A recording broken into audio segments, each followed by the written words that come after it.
Hi guys, I wanted to talk to you a second about sin before we get started with our story. So why did we need Jesus to come in and take away our sin? Well, Jesus had never sinned. He was this perfect being that came to earth and he never sinned. So all of us know that we have sin in our hearts, right? We do things that are not okay. So I'm going to show you something real quick and hopefully this can help you kind of think of it. So imagine this is you. This is just a little penny. It's a little dirty, but it's my penny, and this is you. And these are the everyday sins that we have. Things like lying and stealing and cheating and not listening to our moms and dads and just all this stuff. And eventually it covers us up. Do you guys see there how this penny was at one point free and clear on this nice white plate, but it got covered up by all that sin, right? And here, let's add a little bit more. Maybe the things that we don't like when we cheat and we're not honest with our parents, all of those things. So what God did was he sent Jesus as a way to save us. So this is Jesus. He came in, never sinned, and he came in as a way to save us from our sin. But it's still there, right? You're looking at it and you're like, okay, he's there, but so is all the sin. So let's let that burn down just a little bit more. Let's take a look at what that looks like for him to take our sin away. So he comes into our life.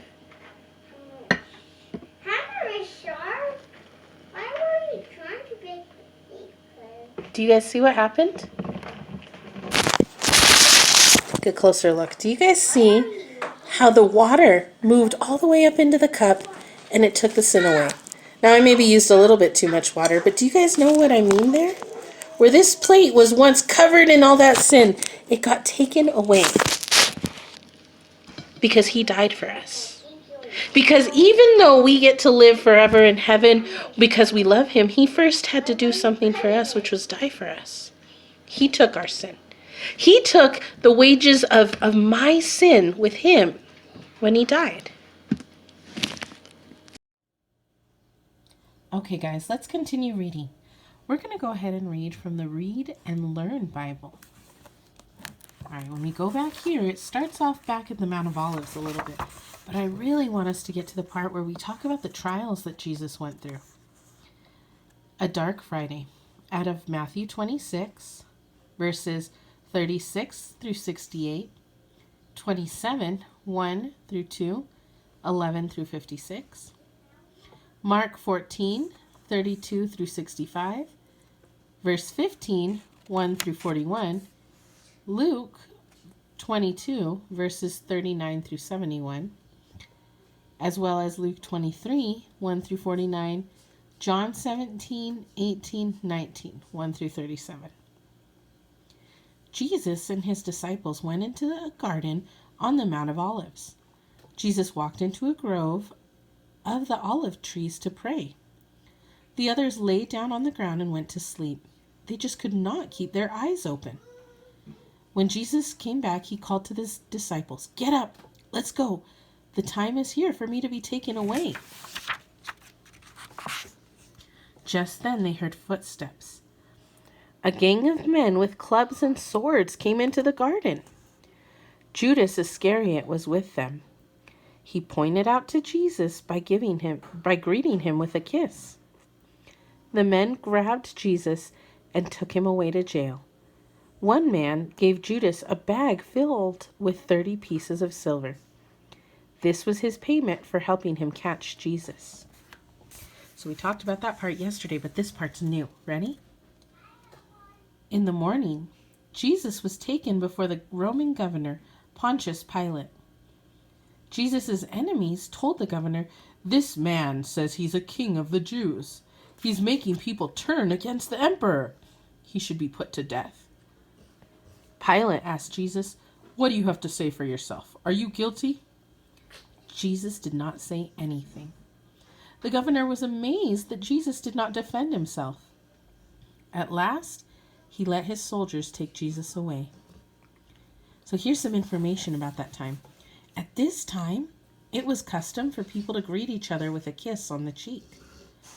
And Pontius Pilate He was the Roman governor of Judea at the time of Jesus' arrest, trial, and crucifixion. He was the one who sentenced Jesus to death. Okay, we're going to go ahead and continue reading our story out of the Action Bible, which is such a cool Bible because it gives so many details about what happened and what Jesus went through. Okay, let's go more in depth. So if you remember, we're picking up when Jesus was on trial. This comes out of the Bible stories in Matthew, John, and Luke. After being arrested, Jesus is taken to the palace of the high priest. False witnesses accuse him of crimes he didn't commit, but they can't prove anything. Finally, Caiaphas, the high priest, questions Jesus himself. "Tell us once and for all if you are the Son of God." "I am." "There, you heard him. He speaks evil against God by claiming to be God's own son." "He must die," people shouted.